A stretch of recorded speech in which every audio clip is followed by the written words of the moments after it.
Sean Hook's Newsmaker Saturday starts now.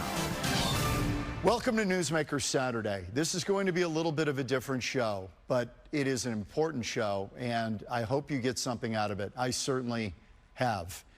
This year, 1.6 million Americans will be diagnosed with cancer. 600,000 Americans will die from the disease. And my next guest lived through this nightmare when his 12-year-old son was diagnosed with osteosarcoma, a form of bone cancer. Alex Etheridge passed away in July. He was 13 years old. His father, Brian Etheridge, joins me now on Newsmaker Saturday. Brian, thank you for joining us. We chronicled some of Alex's journey and the incredible experiences he had along the way. It was basically an 18-month odyssey. And you have written about this extensively, and I wanted to bring you on because I think you have so much to share with people going through this same journey. First of all, we're so sorry for your loss. I cannot imagine what you and your family have gone through. But you have a lot to say, and I want to give you a chance to say it. Thank you for being here. Thank you for having me. When you got that diagnosis, I think it was January of 2022. Yep. It has to rock your world. And at the moment that happens, do you already jump ahead to this may be fatal, or do you not even entertain that thought? We kind of had to. It was one of the first questions that I asked was, tell me what the prognosis is for this. I needed to plan. I needed to know what I was facing. And they more or less told us 15% chance of survival based on the way that he presented with having metastases already. They told us that first day he had a 15% chance of survival.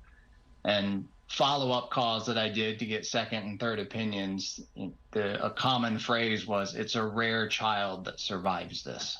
Brian, when that diagnosis comes, is Alex in the room with the doctor? Does he know this? He didn't hear the statistics initially. He was in the room when the diagnosis was provided. The prognosis, I wanted to know what it was so that I could determine how I wanted to best present that to Alex after talking with my wife and deciding together how we would advance him, through this journey. As a father, how honest can you be with Alex about what lies ahead? How honest could the doctors be to not crush his spirit, but keep him, because obviously the mental side of this is huge. You have to keep a patient positive. That really helps in the healing, potentially. Yeah, we took the route of he participated in his medical decisions and he was in the room when we had the conversations. He was old for a 12-year-old. He was pretty mature, was able to handle the information that was coming at him, and we wanted him to have agency as part of this journey. For example, after his first round of chemo, he made it clear he wasn't going to do chemo again. It was too hard on him, and he had said that if I'm going to have a short time, I don't want any part of it to be feeling like I just did. You just articulated the overarching question with cancer patients, especially on a terminal path. How far do you go to negate the good parts of life that you still have left, even if it's short? Yeah, we had a motto, and I think we shared this with you guys when you first talked with us, is that we were making medical decisions like there's a cure and life decisions like there's not.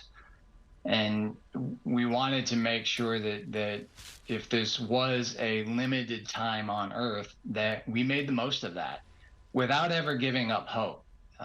In cancer and osteosarcoma specifically, there's constant new ideas, new approaches, new medicines, new treatments that we can pursue. And we didn't want to give up hope or just decide, you know what, it's the end, until we absolutely had to. So we chased those opportunities as they presented themselves. At the same time, we operated realizing it's a rare child that survives this. And how do we make sure that he maximizes what time he does have? And you provided him, and he reached out, and people reached out to him. I mean, the names of people, of notable people, Travis Barker obviously was a huge influence, but he is meeting all these people, so you're almost also on a Make-A-Wish journey to give him some incredible life experiences with the time he had left. Absolutely. He set forth kind of a bucket list or a wish list of things that he wanted to do and prioritizations. And, you know, we always chase our priorities and find the time for the things that we prioritize. And if you look at kind of how we approach stuff and look at the timeline that we did, you know, he was a drummer, and he had always had hopes of being a famous drummer and playing drums with his heroes. And so we made sure that we continued to pursue those opportunities. So he played with Carvin Jones, who used to tour with Eric Clapton. He recorded a song with Soul Asylum. You know, so we wanted to focus on that drumming. And then his next priority was his friends. And so we made sure that he had time to do things with his friends. And we took 13 of them to Magic Mountain for a weekend to celebrate that. And then after the friends, the priority was, how do I meet my heroes? And that's how Travis Barker and then Trey Cool from Green Day got involved. And once we'd accomplished that, he's like, okay, who are my celebrity crushes, and who are the other people that I could meet? And so Jennifer Lawrence popped in. And Livy Dunn. Yes, yes. Brian, would you say that Alex was somewhat ahead of you in recognizing what was coming and coming to terms with it? Absolutely. Wow. We were always honest with them, and I had made a pact with them, as did my wife, that when we felt there was no longer a hope, no longer an opportunity that he would survive, that we would be upfront with him. And about 6 months before he passed, he kind of told us that his greatest fear was that he would outlive the peace that he had made with dying. He had kind of recognized that the most likely outcome was that he wasn't going to make it, and he'd made peace with that. And you know, he was very concerned. He wasn't scared of dying. He was scared of outliving his peace with dying. Did he outlive his peace with dying? He did not. He did not. He had accepted it. He's a remarkable spirit. I mean, the kid was so mature beyond his years. It's really something to behold. He was, and it was interesting just how quickly and easily he connected with people.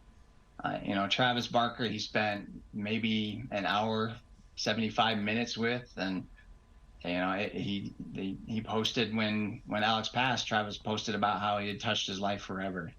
When we recorded the song with Soul Asylum, the gentleman that did the sound recording and kind of mixing, he said it had changed his life. That's right. You know, if you see, he spent 30 minutes on a Zoom call with Jennifer Lawrence, and she made comments on his journal about how, you know, how moved she was by meeting him. He had a way of connecting with people that I don't have that. All right, we're actually headed to a Soul Asylum concert this month where they're going to play the song that he wrote in their concert and do a tribute to him.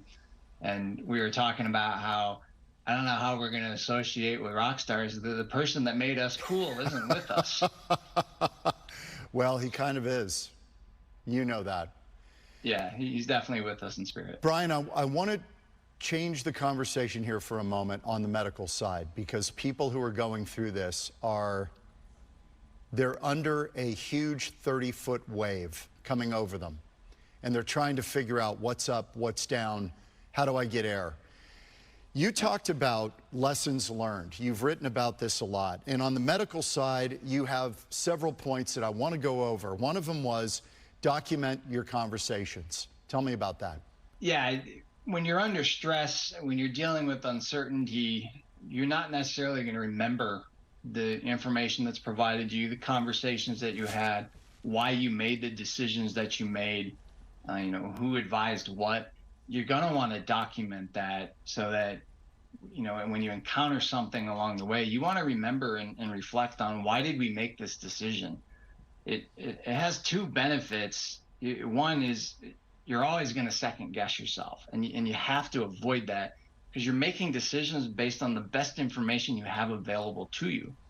And if you can look back and go, oh yeah, that's why I made that decision, you kind of give yourself that grace that you did the best that you could. There was a point you talk about being your own advocate, self-advocate. That is so important. I have, and family members have been through this in my own personal experience.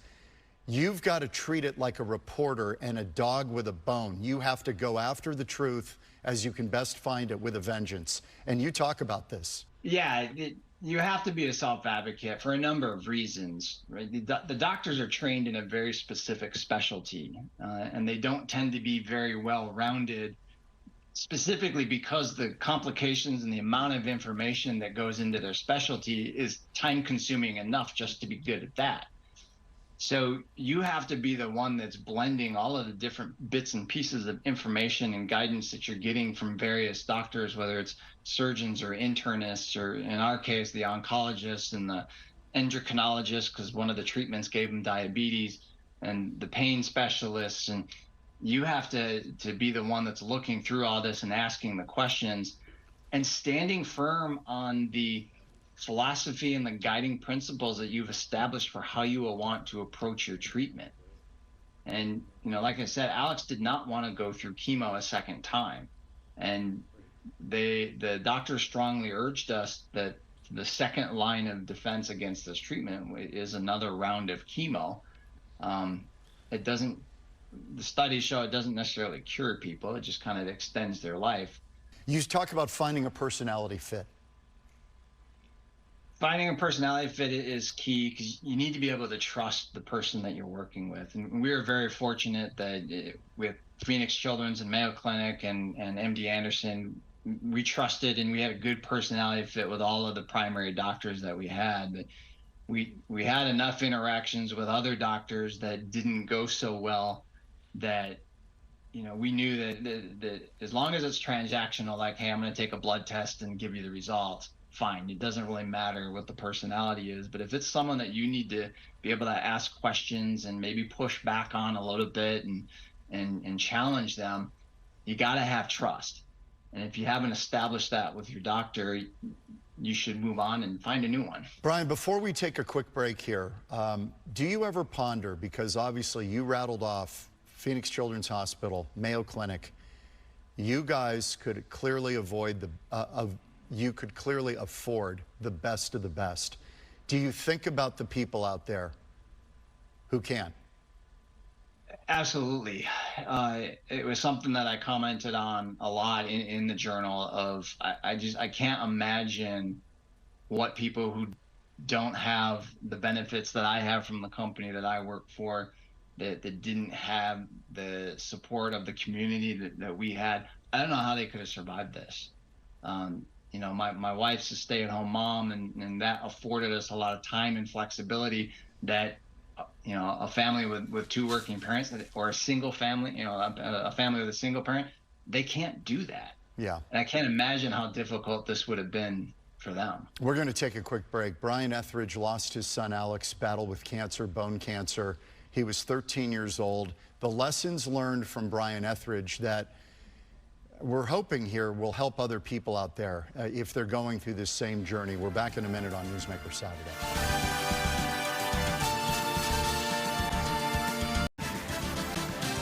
Welcome back to Newsmaker Saturday. Brian Etheridge, his son Alex, lost his battle with cancer at age 13 this past summer. But Brian has chronicled his journey through this with Alex and the whole family. And there are so many lessons. I want to bring Brian back in on the conversation here. Brian, thanks again for doing this. You talk about lessons learned, and medically, you talk about one of the things you say, get multiple opinions. Talk about that. Yeah, we made sure we got multiple opinions on anything that was significant. The cancer treatment, first of all, we've talked to, MD Anderson and Phoenix Children and even the Cleveland Clinic on what is the standard approach for this treatment. And it turns out everybody does the same thing as the first step. So we were pretty comfortable that we were getting good direction there. And then after that, it's kind of a wild card. Cancer is one of these things that they either know exactly what to do or they have no idea and they're experimenting. And when we got to that experimenting phase and clinical trial phase, we wanted to talk to a lot of people and understand the reasoning behind their approach. And also understand how they went about treatment. I talk in the journal and the lessons learned about understanding what is the process as an individual with the sole authority to make all decisions, or is there a panel that gets involved to decide on the next course of action? Because there's pros and cons of each, and we had to make sure that we were comfortable with that process. What about research to become informed? And this is a rabbit hole you talk about that everybody falls into. They have a pain in their wrist and they go right to the internet now to try to self-diagnose. And there's good and bad to that. Yeah, I'm an advocate for using the internet to help get informed, but I never use it to make a decision. I'm not a trained doctor. Right? That's what I go to medical professionals for, to help me interpret information that I've read. Right? It's the same that you go to a lawyer to help you with the law. You may do your own research to understand what your options are and what your rights may be, but you're going to go to a lawyer to make sure that you pursue that correctly. You ought to do the same with medical. If you don't like the direction that you're getting based on research that they've done, that's fine. Go to a different doctor. But if 3 or 4 of them are giving you the same answer, the information you found on the internet is probably incorrect. Yeah. Brian, I'm going to touch the third rail here because I've talked about this a lot with people who I know who've been touched by cancer or other diseases. Did you ever feel that, hey, the doctors are getting paid regardless of the outcome? Are we really getting anywhere with this? Is this just a big money thing for everybody involved, but it's not really helping Alex? It may extend his life a few months, but it's not going to be a game changer. What are we doing? You can't help but go there on something as serious as cancer and something with such a bad prognosis. I mean, 15% survival is pretty low, right?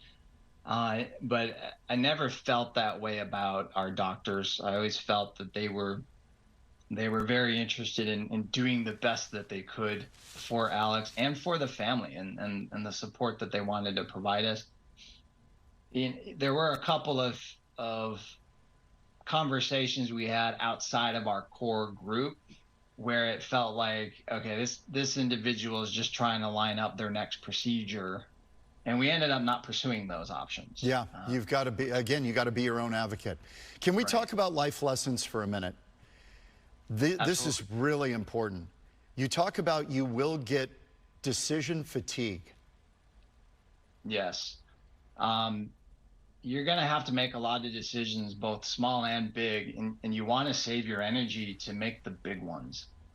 A lot of these medicines, they'll come with take 1 to 2 times a day based on, how you're feeling, and take 1 to 2 pills each time. And you want to kind of eliminate that, because now you're trying to decide, how do I feel right now? Or how does Alex feel right now? And what should be the answer?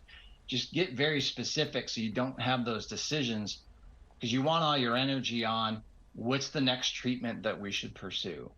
Is it time to go to the hospital again? What's the next big event that we should be planning for him? Can he handle it?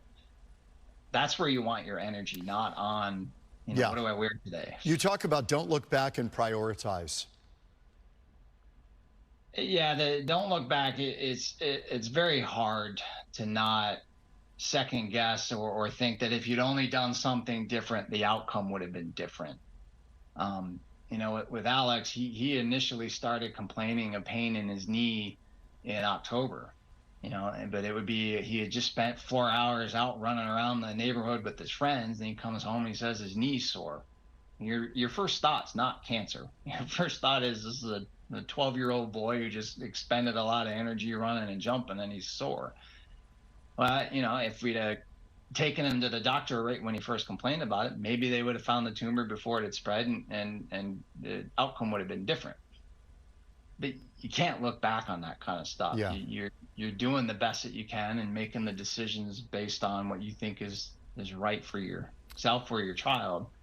And it doesn't do anybody good to look back. You can't change it. You mentioned know what you can handle. I thought that was a really important concept. Yeah, there were a number of conversations or things that you need to do that we weren't necessarily ready for. For us, the big one was we didn't want to be spending time planning his funeral. But it wouldn't have put us in the right mindset for treating Alex, for keeping his spirits up, and trying to keep the rest of the family, focused on living. Yeah, and the people in your orbit, your friends, your family, me right now, it's a delicate topic, and you don't really know how to proceed sometimes, and everybody is walking on eggshells. They don't want to upset you. They're emotional. They don't know what to say. Yeah, exactly. And we encountered it all. We had people that wanted to avoid us because they didn't know how to have the conversation. We had people that wanted to hug us every time they saw us. We had people that would cry every time they talked to us, which is a little awkward when you're consoling somebody else for your own child's illness. But everybody reacts differently. And you kind of, back to the decision fatigue, you need energy for a lot of this stuff. And you want to reserve some of your energy for giving grace to other people that they just want to help, but they don't necessarily know how to help. And part of understanding what you can handle and what you can't means finding avenues to give them ways to help you so they feel good about it. They feel like they've contributed, and you're getting some tasks off your plate. Like, the easy one is, let people make you dinner or bring you dinner. Exactly. Yes. You talk about the rock in the water when it comes to cancer. Can you elaborate on that? It's such a great concept. Yeah, so there's a philosophy about it. There's kind of two ways to approach life. Sometimes you can be the water, and it varies by situations. You don't have to pick one forever, but sometimes you're the water. And water always has a destination that it knows. It's going to get to the sea, and it's going to get there no matter how it has to get there, whether it's flowing, whether it changes forms to become mist and then rain. It's going to get there, and nothing's going to stand in its way. Whereas the rock tends to find its place and settle in and take the shape of whatever events are happening around it. So river rocks are smooth, and desert rocks are kind of, rough and chunky. And with cancer, you're always the rock. You don't really have a choice. You're going to be stuck in place. So the only thing that you can do is decide how you're going to respond to it, how you're going to respond to those events around it. Does it shape you, or how do you shape it? Yeah. Brian, I want to finish with your, and I know you're writing a book about this as well. Focus on the living. This is the great lesson that Alex taught you. Absolutely. Alex never focused on the fact that he was dying. He focused on making the most of the life that he had left. And that's why we pursued all the things that we did and chased all the opportunities that he had. Is he wanted to, and again, why he didn't want to do the second round of chemo. He wanted to make sure that he was maximizing life. And that is the great lesson that I and several others have taken from Alex, is that you only have a certain amount of time. Some have more than others, but you want to make the most of that time. And the key lesson and kind of the title of the book that I'm going to write is how to live while dying. And that's what Alex showed to everybody. Which we all are, by the way. Yeah. We're all going down that path. So you might as well embrace life and get out of it what you can. Absolutely. Yeah. Brian Etheridge. Brian, thank you so much. We're so sorry about your loss with Alex. What a remarkable young man. Thank you. I really appreciate it, and I think a lot of people will get a lot out of this. I hope so. I did. Thank you, Brian. Thank you. Brian Etheridge. We're back in a minute on Newsmaker Saturday.